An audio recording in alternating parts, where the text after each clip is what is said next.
Hello guys, good evening. How are you? आशा करते हैं आप बेहतर होंगे। मैं विपिन सर आप लोगों का एक बार फिर से अपने smart study classes YouTube channel पर स्वागत करता हूं।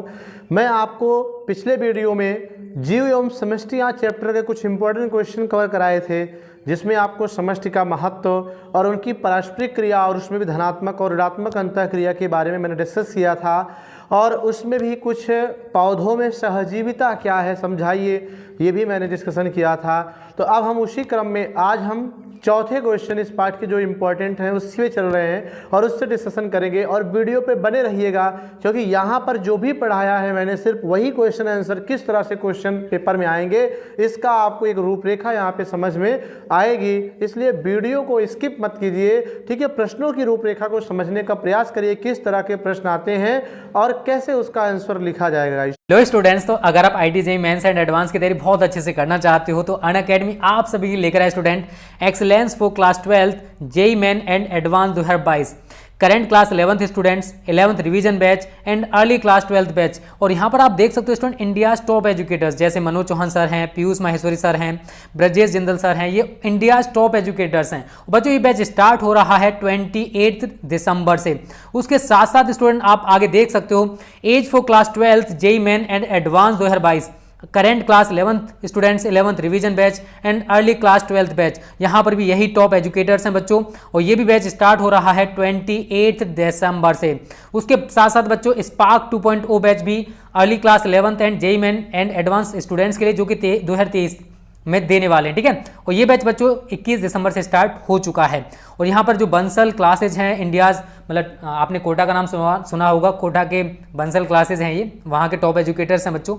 और MCQ 2.2 बैच भी आपका 23 दिसंबर से स्टार्ट हो रहा है। और कैसे आप सब्सक्रिप्शन ले सकते हो बच्चों वो मैं आपको आगे बताने वाला हूं, ओके। जैसे आप लिंक पर क्लिक करोगे आपको ये पेज होने लगेगा as for class 12 JEE main and advance 2022। और 28 दिसंबर से जो शेड्यूलिंग है बच्चों आप यहाँ पर देख लेना पूरी 28, 29, 30 दिसंबर, 31 दिसंबर। और कैसे बच्चों आपको सब्सक्रिप्शन लेना है वो मैं आपको बताने वाला हूँ। गेट सब्सक्रिप्शन पर बच्चों आप क्लिक करोगे, जैसे आप गेट सब्सक्रिप्शन पर क्लिक करोगे बच्चों आपको ये पेज होने लगेगा। फिर आपको सिलेक्ट प्लस करना है बच्चों। जैसे आप सिलेक्ट प्लस करोगे आप यहाँ पर देख सकते हो 1 मंथ का फीस 7,000 है, 3 मंथ का 17,500 है। लेकिन बच्चों आप यहाँ पर हैव अ रेफरल कोड में हमारा smart study classes referral code use करोगे, बिल्कुल भी गैप आपको नहीं देना है। स्मार्ट स्टडी क्लासेज, ठीक है ना, स्मार्ट स्टडी क्लासेज जैसे ही बच्चों आप डालोगे और अप्लाई करोगे तो बच्चों आपको तुरंत ही 10% डिस्काउंट देखने को मिल जाएगा। अब आपको 1 महीने के लिए केवल 6300 रुपये पे करने हैं। उसी प्रकार से आपका 10% डिस्काउंट हर एक जगह कम हो चुका है, ओके स्टूडेंट्स, ठीक है। तो इस तरह से यहाँ पर मैंने क्वेश्चन रिप्रेजेंट किया है कि जो आज का हमारा क्वेश्चन होगा वो निम्न में अंतर स्पष्ट कीजिए, ठीक है। डिफरेंस फॉलोइंग टॉपिक्स, जो नीचे टॉपिक दिए गए उनमें अंतर दीजिए। तो इस तरह से क्वेश्चन पेपर में आ सकता अंतरजातीय स्पर्धा और अंतरजातीय स्पर्धा में अंतर कीजिए। तो मैंने गाइज इस टॉपिक को तो पढ़ाया ही है वीडियो के माध्यम से, तो आपको याद होना चाहिए अंतरजातीय और अंतरजातीय। मैंने कहा रटना नहीं है, यहीं से हेडिंग से ही थोड़ा बहुत आप दिमाग लगाओगे तो एक बेसिक जो डिफरेंस है वो दोनों में समझ में आ जाएगी, ठीक है। इसी तरह से एक और दिया है सहोपकारिता सहभोजिता, यहाँ भी डिफरेंस करना है। तो इस तरह के क्वेश्चन अगर एग्जाम में आते हैं तो कैसे लिखना है, ठीक है, ये भी आपको यहाँ पे हम समझाएंगे, ठीक है। तो इसी क्रम में एक बार वीडियो को अगर आप लाइक कर दें, कमेंट कर दें, और अगर आप नए हैं तो चैनल को सब्सक्राइब भी कर लें ताकि नोटिफिकेशन मिलती रहे, ठीक है। तो आइए देखते हैं हम वीडियो को कि कैसे यहाँ पर अंतर लिखा जाएगा, ठीक है। तो यहाँ पर पहला आप कॉलम बना के भी लिख सकते हो और चाहे तो हेडिंग कर ले। अगर उत्तर के क्रम में हम पहले हेडिंग से डालकर ही लिखेंगे कि अंतरजातीय स्पर्धा, ठीक है। क्या लिखेंगे? अंतरजातीय स्पर्धा। तो स्पर्धा क्या है, कंपटीशन क्या है, मैंने बताया था कि समष्टि के सदस्यों के मध्य भोजन के लिए, पानी के लिए, खनिज के लिए, अन्य पदार्थों के लिए जो सदस्यों के बीच में आपस में इंटरेक्शन होता है उसी को स्पर्धा या कंपटीशन कहते हैं। और इसमें भी 2 प्रकार के कंपटीशन देखने को मिले, तो वही दिया है तो उसी को हम डिस्कस करेंगे। अंतरजातीय स्पर्धा, अंतर माने अंतर करके, जाति माने एक ही जात। जब एक ही जाति हो, ठीक है, कोई प्लांट हो, सारे प्लांट क्या हो, कई प्लांट हो और सब एक ही प्रकार के प्लांट हो लेकिन संख्या उनकी अलग अलग हो, कई हो, तो उसे हम अंतरजातीय पौधे कहेंगे। और उसमें जो कंपटीशन होगा भोजन पानी के लिए एक दूसरे के बीच उसे अंतरजातीय स्पर्धा कहेंगे। जैसे लिखेंगे कि वह पारस्परिक क्रिया, ठीक है, वह पारस्परिक क्रिया ये एक तरह से ऋणात्मक अंतःक्रिया में आता है। तो आप ऐसे ऋणात्मक भी ब्रैकेट में लिख सकते हैं, ऋणात्मक अंतःक्रिया, पारस्परिक क्रिया कहिए चाहे ऋणात्मक अंतःक्रिया कहिए, बात एक ही है, ठीक है। वह पारस्परिक क्रिया या ऋणात्मक अंतःक्रिया, यहाँ या लगा लेते हैं, ऋणात्मक अंतःक्रिया, ठीक है, जिसमें एक ही जात के दो या दो से अधिक, एक ही जात के दो या दो से अधिक सदस्यों के मध्य विभिन्न पदार्थों, ठीक है, विभिन्न पदार्थों जैसे भोजन, खनिज और जल, स्थान, ठीक है, रहने के लिए स्थान आदि के लिए, ठीक है, यह स्थान आदि के लिए क्रिया होती है, आदि के लिए क्रियाएं होती हैं या स्पर्धा होती है तो उसे हम अंतरजातीय स्पर्धा कहते हैं, ठीक है, उसे हम क्या कहते हैं, अंतरजातीय स्पर्धा कहते हैं, ठीक है। ये क्लियर हो गया कि अंतरजातीय क्या है, कि वह पारस्परिक क्रिया या ऋणात्मक अंतःक्रिया जिसमें एक ही जात, ये अंतर है, मेन अंतर यही है कि एक ही जात के दो या दो से अधिक सदस्यों के मध्य विभिन्न पदार्थ जैसे भोजन, खनिज, जल, स्थान आदि के लिए स्पर्धा होती है या क्रिया होती है, तो उसे हम अंतरजातीय स्पर्धा कहते हैं, ठीक है। ये आपका क्या हो गया, अंतरजातीय स्पर्धा हो गया। अब हम दूसरी चर्चा करेंगे, इसमें फर्स्ट और सेकंड जो आपका है अंतरजातीय, तो इसमें हम अंतरजातीय स्पर्धा के बारे में वर्णन करेंगे। अंतरजातीय स्पर्धा क्या है, तो इसमें भी आप उल्टा कर दीजिए इसका जस्ट, ठीक है। यहाँ पर क्या है, एक ही जात, यही भिन्न जात लगा दीजिए और पूरी की पूरी डिफिनेशन यहाँ पर उतार दीजिए, ठीक है, बाकी कोई चेंज नहीं करना है, ठीक है। अंतरा माने अंतर करके, जाति माने जात, मतलब जब पौधों के भिन्न भिन्न जातियों के बीच क्या होता है, भोजन के लिए, स्थान के लिए, अन्न के लिए स्पर्धा होता है, तो इसे अंतरजातीय स्पर्धा कहते हैं, ठीक है। तो लिखेंगे कैसे कि वह ऋणात्मक, ये भी ऋणात्मक ही है, वह ऋणात्मक अंतःक्रिया, वह ऋणात्मक अंतःक्रिया या पारस्परिक क्रिया भी कह सकते हैं आप, ठीक है, पारस्परिक क्रिया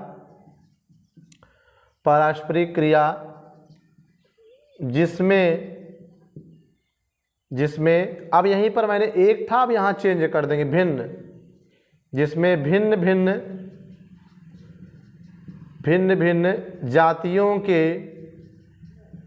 भिन्न जातियों के सदस्यों के मध्य विभिन्न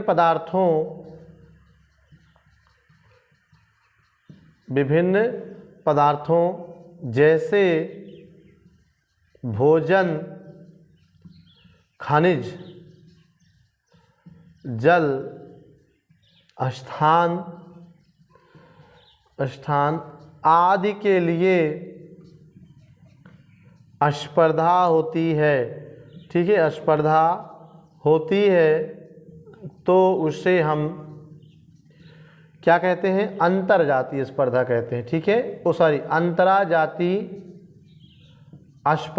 अंतरजातीय स्पर्धा कहते हैं, ठीक है, कंप्लीट हो गया। तो वह ऋणात्मक अंतःक्रिया या पारस्परिक क्रिया जिसमें भिन्न भिन्न जातियों के सदस्यों के मध्य विभिन्न पदार्थों जैसे भोजन, खनिज, जल आदि स्थान के लिए स्पर्धा होती है, उसे हम अंतरजातीय कंपटीशन कहते हैं गाइस, ठीक है। तो ये इस तरह से क्वेश्चन आता, तो आपको सिर्फ इतना लिखना है, बहुत लंबा क्वेश्चन इस पर नहीं आना है, 2 नंबर का आएगा टिप्पणी के रूप में, तो ये आपका कंप्लीट हो गया, ठीक है। अब हम आइए दूसरे को देखते हैं कि यहाँ पर सहोपकारिता और सहभोजिता में कैसे अंतर हम लिखेंगे, ठीक है। तो यहाँ पर हम उत्तर करके रीड करके पहले हेडिंग कर देते हैं सहोपकारिता, ठीक है, क्या हेडिंग करेंगे, सहोपकारिता करेंगे।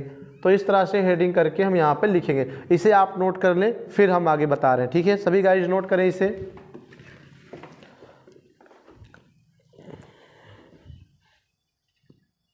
तो नोट कर लिया होगा आप लोगों ने।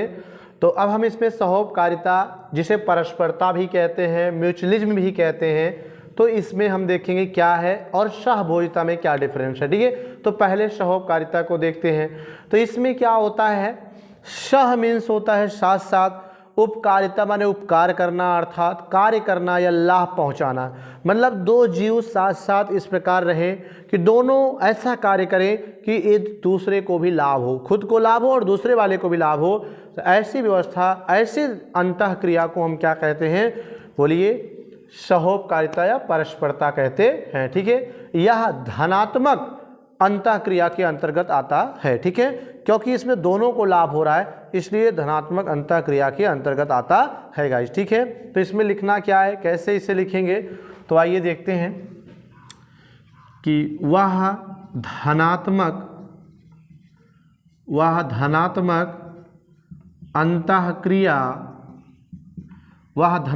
अंतःक्रिया जिसमें दो जीव के सदस्य इस प्रकार जीवन यापन करते हैं जिसमें दोनों एक दूसरे को समान रूप से भोजन, आवास व अन्य कार्यों में लाभ पहुंचाते हैं, तो उसे हम सहोपकारिता, ठीक है, क्या, उसे हम सहोपकारिता या परस्परता कहते हैं। ठीक है, परस्परता कहते हैं। ठीक है, क्लियर हो गया कि पहली चीज, सबसे इंपॉर्टेंट चीज क्या डिफरेंस, कि यह धनात्मक अंतःक्रिया है जिसमें दो जीव के सदस्य इस प्रकार से जीवन यापन करते हैं या रहते हैं जिसमें दोनों एक दूसरे को समान रूप से भोजन करने, आवास बनाने व अन्य कार्यों में लाभ पहुंचाते हैं। तो इसे हम क्या कहते हैं, सहोपकारिता कहते हैं या परस्परता कहते हैं। ठीक है गाइस, तो ये आपका हो गया। जैसे कि अगर बात की जाए तो लाइकेन आप कह सकते हो। ठीक है, लाइकेन कई बार आपने पढ़ा, याद हो जाना चाहिए, कवक प्लस शैवाल। ओके, तो अब आप कहेंगे सर उसे तो आपने सहजीविता में बताया था, तो बेटा सहोपकारिता भी एक प्रकार का सहजीविता ही है, उसी के अंतर्गत ये आता है। तो ये कहीं ना कहीं लाइकेन भी क्या है, इस सहोपकारिता और परस्परता का उदाहरण है। ठीक है, तो ये क्लियर हो गया। अब हम बात करते हैं जो दूसरा हमारा है, सहभोजिता क्या है। तो हम इसमें भी दूसरे वाले पॉइंट को अब लिखेंगे कि सहभोजिता क्या है। ठीक है, सहभोजिता, यहाँ भी गाइस क्या है, सह में साथ साथ, यहाँ भी दो जीव रहेंगे, यहाँ भी धनात्मक अंतःक्रिया होगी, यहाँ भी दो जीव रहेंगे, इस प्रकार रहेंगे कि दोनों में से एक को लाभ होगा। ठीक है, एक दूसरे को लाभ नहीं होगा, हानि भी नहीं होगी, लेकिन एक ही को लाभ होगा पर्टिकुलर, किसी दूसरे को लाभ नहीं हो रहा। अगर लाभ नहीं हो रहा तो हानि भी नहीं हो रही है, एक ही को लाभ। लेकिन यहाँ पर क्या है, दोनों एक दूसरे को हेल्प कर रहे हैं, दोनों लाभ पहुँचा रहे हैं, लेकिन यहाँ पर एक को ही लाभ होता है, दूसरे को कोई परिवर्तन या कोई लाभ नहीं होता। ठीक है, कोई हानि नहीं होती, तो इससे सहभोजिता कहते हैं। तो वही लिखेंगे यहाँ पर कि वह, सेम डिफिनीशन ऐसे ही बनेगी, वह धनात्मक अंतःक्रिया जिसमें दो जीव के सदस्य इस प्रकार जीवन यापन करते हैं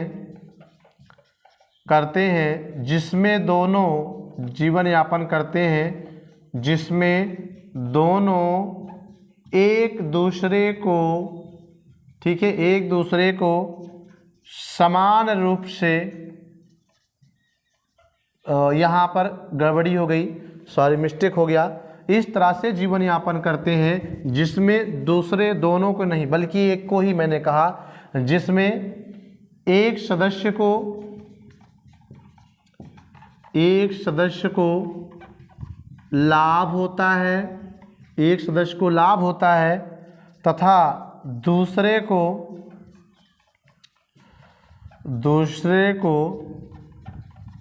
कोई लाभ नहीं होता है, तो इसे सहभोजिता कहते हैं।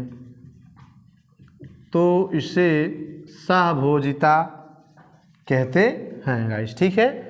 तो क्या हुआ, वह धनात्मक अंतःक्रिया जिसमें दो जीव के सदस्य, ठीक है, दो जीव इस प्रकार जीवन यापन करते हैं कि जिसमें एक सदस्य को तो लाभ होता है, ठीक है, लेकिन दूसरे सदस्य को कोई लाभ नहीं, कोई हानि नहीं होता है, तो इसे हम सहभोजिता कहते हैं। जैसे आर्किड, ये इसका एग्जाम्पल है, जैसे आर्किड, ठीक है। आर्किड पौधा जो होता है ये किसी दूसरे पौधे की टहनियों पर उगता है और उग करके, जैसे ये कोई पौधा है तो इसी पे आर्किड इस तरह से उगता है, ठीक है, उग करके दोनों साथ रह रहे हैं। आर्किड जो उसके ऊपर उगा है उससे लाभ हो रहा है, लेकिन जिस पर ये उगा है उससे कोई हानि नहीं हो रही है, कोई लाभ भी नहीं हो रहा है, तो ये क्या है, सहभोजिता है, ठीक है। तो इस तरह से ये भी आपका क्या हो गया गाइस, क्लियर हो गया। तो आप इन्हें नोट कर ले, फिर हम चलते हैं नेक्स्ट क्वेश्चन की ओर, कुछ और क्वेश्चन में डिफरेंस को हम क्लियर करेंगे, ठीक है गाइस।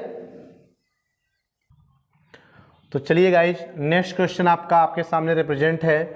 पहला अगर देखें तो अधिपादप किन्हें कहते हैं, एक उदाहरण दीजिए। एक क्वेश्चन ये आपको करने हैं, और अब क्या करने, लेग्यूमिनेसी कुल के पौधों की जड़ों में कौन सा एक सहजीवी पाया जाता है, ठीक है। तो ये भी क्वेश्चन आपके बोर्ड एग्जाम में पुटअप किए गए हैं कई बार। तो अब हम इन्हीं क्वेश्चन को देखेंगे कि लेग्यूमिनेसी कुल के पौधों की जड़ों में कौन सा। तो अगर आपको याद है क्वेश्चन का आंसर तो आप कमेंट बॉक्स में इसका आंसर दे सकते हैं, क्योंकि जब हमने इस टॉपिक को पढ़ाया था, ठीक है, कि सहजीविता किसे कहते हैं, तो वहाँ पर आपको एग्जाम्पल दिए थे लाइकेन के साथ साथ, ठीक है, ये लेग्यूमिनेसी वाली बात भी हमने डिस्कस किया था, ठीक है। तो अगर आपको याद है आंसर तो हम कमेंट बॉक्स में आपसे आंसर चाहेंगे, फिर यहाँ पे हम आपसे डिस्कस करेंगे गाइस, ठीक है। तो अब आइए देखते हैं कि अधिपादप किन्हें कहते हैं। What do mean about epiphytes क्या होते हैं, ठीक है, एपीफाइट्स क्या हैं, इसका एक उदाहरण दीजिए। तो ये क्वेश्चन अगर मान लीजिए आ रहा है एग्जाम में, आया भी है और आ सकता है, अगर आ रहा है तो सबसे पहले क्वेश्चन आप पढ़िए और पढ़ने के बाद आप हेडिंग्स कर लीजिए, ठीक है। तो हेडिंग क्या करेंगे, जो आपका क्वेश्चन है उससे आप हेडिंग के रूप में यहाँ पे डिनोट करिए आंसर में अधिपादप, ठीक है। तो यहाँ पर जैसा कि बहुत ज़्यादा आपको रटना नहीं है, पादप मीन्स होता है प्लांट यानी पेड़ पौधे, अधि मीन्स होता है आधा, ठीक है। एक पूर्ण रूप से पौधा जो होता है उसमें जड़, पत्ती, तना, फल फूल आदि का विकास होना चाहिए, ठीक है। ये सब किसी पौधे में अवश्य होने चाहिए, तभी वो पादप है, प्लांट है, ठीक है। जैसे आम, महुआ, नीम, गूलर, जामुन, ये जो प्लांट हैं दोस्तों, ये क्या है, इनमें जड़ भी होता है, तना भी होता है, पत्ती भी होता है, पुष्प भी होता है, फल भी होता है, इसलिए प्लांट हैं, पादप हैं। लेकिन कुछ ऐसे ही प्लांट इस पृथ्वी पर हैं जिनमें वास्तविक रूप से जड़, तना, पत्ती नहीं होता है। जैसे जड़, तना, पत्ती होना चाहिए पौधे में, उस तरह से इनमें कुछ नहीं होता है। तो ऐसे पौधों को ही हम क्या कहते हैं, अधिपादप कहते हैं, ठीक है। कैसे, कौन से हैं, एग्जाम्पल क्या है, तो आइए हम आपको यहाँ पे बताते हैं। पहले डिफिनेशन लिखते हैं, फिर हम आपसे एग्जाम्पल के बारे में डिस्कस करेंगे, ठीक है। कि वे पौधे जिनमें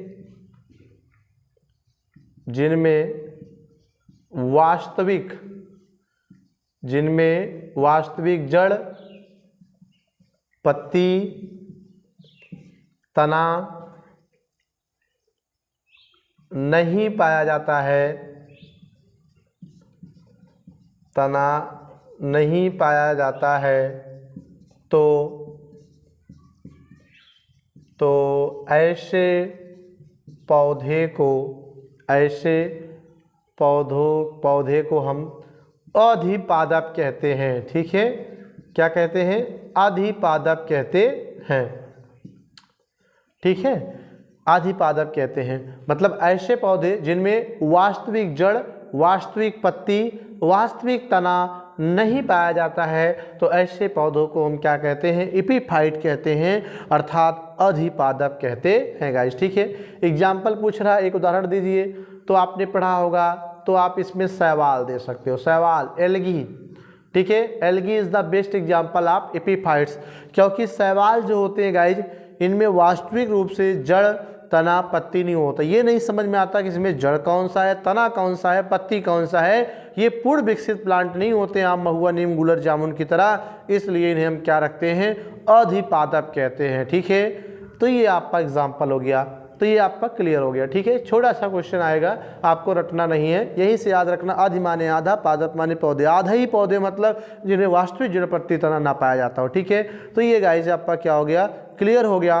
अब हम दूसरे की बात करते हैं। दूसरा जो हमारा क्वेश्चन है, लेग्यूमिनोसी कुल के पौधों की जड़ों में कौन सा एक सहजीवी पाया जाता है? ठीक है, तो सबसे पहले लेग्यूमिनेसी कुल क्या है ये समझो, फिर उसकी जड़ों में जो सहजीवी है उसके बारे में हम बताएंगे। ठीक है, तो दोस्तों इस पृथ्वी पर लगभग लाखों प्रकार के प्लांट हैं, पौधे हैं, और सबको एक साथ रखना, पढ़ना उनका कठिन होता है। इसीलिए साइंटिस्टों ने क्या किया कि लाखों प्रकार के पौधों को एक फैमिली बनाया, 7 प्रकार के फैमिली बना करके कुछ पौधों को मिलते जुलते लक्षणों के आधार पर उसी में रख दिया।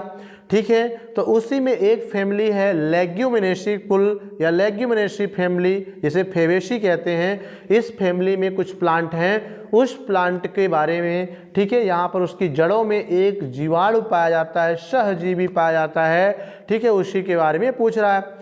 तो लेग्यूमिनेसी कुल कैसे जानोगे? लेग्यूमिनेसी कुल क्या? लेग्यूम मीन्स होता है, ठीक है, मटर में जो छीमी लगती है जिसे आप लोग कहते होंगे, वही लेग्यूम कहलाता है बायोलॉजी की भाषा में। ठीक है, जैसे अब आप बताइए किन किन पौधों में छीमी लगता है? अटर, ठीक है, मटर, अरहर, चना, उड़द, मूंग, मतलब जो दलहनी फसल हैं, याद रखने का कॉन्सेप्ट, जो दलहनी फसल हैं, दाल वाले पौधे हैं, उड़द हो गया, मूंग हो गया, चना हो गया, अरहर हो गया, मटर हो गया, ये जो दलहनी फसल हैं जितने, सब के सब लेग्यूम वाले होते हैं, इसीलिए इन्हें लेग्यूमिनेसी फल में रख दिया गया। ठीक है, तो ऐसे पौधे की जड़ों में भी एक जीवाणु है सहजीवी के रूप में, उसका काम और उसका नाम पूछ रहा है। ठीक है, तो ये आपको क्लियर हो गया होगा।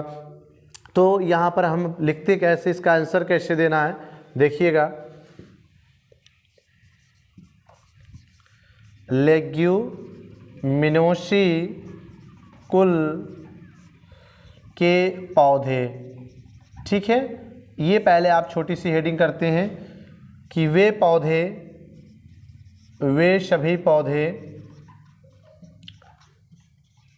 ठीक है, जिनसे प्रायः दाल, ठीक है, दाल प्राप्त होता है, दाल प्राप्त होता है, उन्हें लेग्यूमिनेसी, उन्हें लेग्यूमिनोसी कुल के पौधे कहते हैं। ठीक है, लेग्यूमिनेसी कुल के पौधे कहते हैं। और इन पौधों की जड़ों में, ठीक है, इन पौधों की जड़ों में या जड़ों के गांठों में, ठीक है, जड़ों की गांठों में एक जीवाणु पाया जाता है जिसे राइजोबियम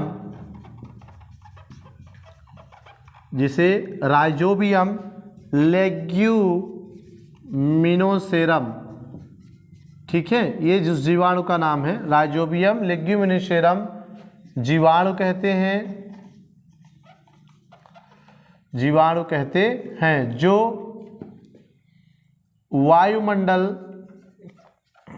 जो वायुमंडलीय नाइट्रोजन को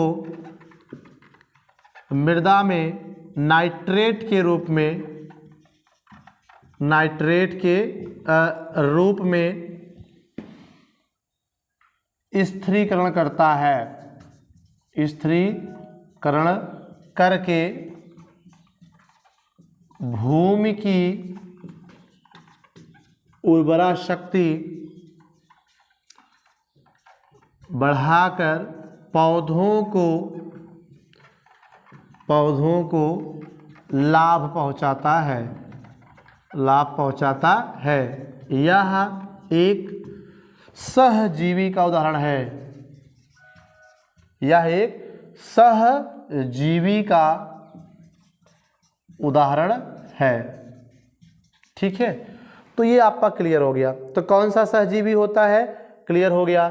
जीवाणु होता है, नाम क्या है, राइजोबियम, और क्या नाम है, लेग्यूमिनिसेरम, जीवाणु। ठीक है, तो ऐसे सभी पौधे जिनसे दाल प्राप्त होता, जो दलहनी फसल है, जैसे उड़द, मूंग, चना, मटर, ठीक है, उन्हें लेग्यूमिनेसी कुल के पौधे कहते हैं। और इन पौधों की जड़ों की गांठों में, ठीक है, एक जीवाणु पाया जाता है। ठीक है, उस जड़ों में सहजीवी का नाम क्या है, जीवाणु पाया जाता है, जिसे राइजोबियम लेग्यूमिनिसेरम कहते हैं। ठीक है, जीवाणु कहते हैं। ये क्या काम करता है, कैसे सहजीवी काम करता है कि ये पौधों की जड़ में रहता है, ऊपर से वायुमंडलीय नाइट्रोजन गैस को मृदा में नाइट्रेट के रूप में फिक्स करके मिट्टी की उर्वरक शक्ति बढ़ाता है और पौधों को लाभ पहुंचाता है। और पौधे भी इन्हें क्या करते हैं, स्थान देते रहने के लिए। इस प्रकार दोनों एक दूसरे को लाभ पहुंचा रहे हैं, किसी को हानि नहीं। तो ये एक प्रकार का सहजीवी हुआ। ठीक है, तो वही लिखा है, जो वायुमंडलीय नाइट्रोजन को मृदा में नाइट्रेट के रूप में क्या करते हैं, स्थिरीकरण करके भूमि की उर्वरक शक्ति को बढ़ा करके पौधों को लाभ पहुंचाते हैं। तो यह एक क्या है, सहजीवी का उदाहरण है। ठीक है, तो ये आपका क्लियर हो गया गाइस। ठीक है, तो इस तरह से इस वीडियो में भी मैंने कुछ इंपॉर्टेंट क्वेश्चन कवर कराने का प्रयास किया है। आई होप आपको समझ में आया होगा। तो thank you for watching this video guys. Video अच्छी लगी तो लाइक, कमेंट और सब्सक्राइब चैनल को जरूर करें। ठीक है, मिलते हैं नेक्स्ट वीडियो में, तब तक के लिए धन्यवाद।